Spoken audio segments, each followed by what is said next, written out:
Hell is real. The wrath of God is real. And if you want to sum up all mankind, no matter the skin color, no matter the country they come from, it is this. They can come from Hindu countries, they can come from America, they can come from South America, they can come from Russia, they can come from Asia, they can come from Australia, they can come from wherever. But one thing's for certain. We're all descendants of Adam. And by nature, we're in trouble. By nature, we are fodder for the fire. Every half second, somebody perishes. Somebody dies. And if Scripture be true, only a remnant are truly Christians. Do you recognize the horror that is taking place right at this moment? Because from the time I started this sermon until right now, there are souls who have perished and they have come face to face with the reality of an angry God. Who can stand? Who can abide the consuming fire? Nobody can. It's like you take a bug and you throw it in the fire.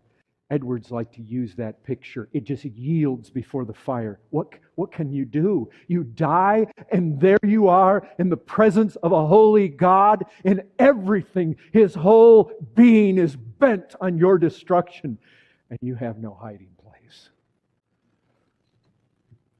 That was us, Christian. That's how you were. And if you're lost, that's how you are. And that's how the vast majority of the world around us is. And it's terrifying. Man is the way God sees him. Man is not the way he imagines himself to be. Man thinks so highly of himself. And God says the whole lot of you are born to wrath. Not born to be wild, not born to be free. You are born to wrath. Your life may be shorter, your life may be longer. Born to wrath. Children of wrath. Objects of wrath. You have that truth there in John 3:36. Whoever does not obey the Son. Scripture says the wrath of God abides on him. You have a world out here, they're not submitting to Christ. The wrath of God presently abides on them. The wrath of God is presently revealed from heaven against all this ungodliness and unrighteousness of men. That is the truth of Scripture. It may not break forth upon our heads immediately. We may be storing up wrath for the day of wrath. But make no mistake about it. Though you may have woken up to the sun shining out here, if you don't have a hiding place, God is angry. You are on death row, and the day of your execution is coming quickly. Quickly. And it's forever. You get sick today, you get really sick. There's a hope. I'm going to get well.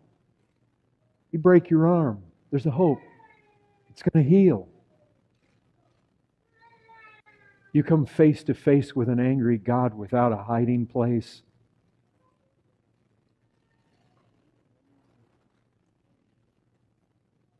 There's no healing that. You just melt before it. Forever. Forever. Forever. Forever. I can remember as a young Christian, I played a John MacArthur sermon for someone in my family, hoping that God might save her through it. When it was done, or I turned it off, she responded somewhat approvingly by saying, "Oh, well, I'm glad that He isn't the kind of preacher that preaches all about hellfire and brimstone. And I said, oh, wait a second. He didn't happen to in that clip I played for you. But he most certainly preaches about hell. Why are people happy to not hear about hellfire and brimstone? Why? Listen to me. If the doctrine of the wrath of God is true, and hellfire and brimstone is true, is that a truth that we should be hiding? Should we be glad? Oh, we're glad there was a sermon and we didn't have to hear about hellfire and brimstone. Listen, this pertains to every one of us. We can't escape it. Is there anything that's more applicable to the human race than if all mankind are children of wrath and we at breakneck speed are headed towards eternity? Listen, we sing a song called "The Sands of Time Are Sinking," and we are in that hourglass, and we are going down with the sands, and you can't stop it. And if you don't have a hiding place, those sands are drawing you ever onward, ever forward. You can't stop. You can't just opt out. You can't say, well, I didn't pick it to be like this, so I'm out of this. I want no part of this. You don't get to make that call. And if you don't have a hiding place, I'll tell you what's waiting in those sands down there. It is the wrath of God. It is eternity.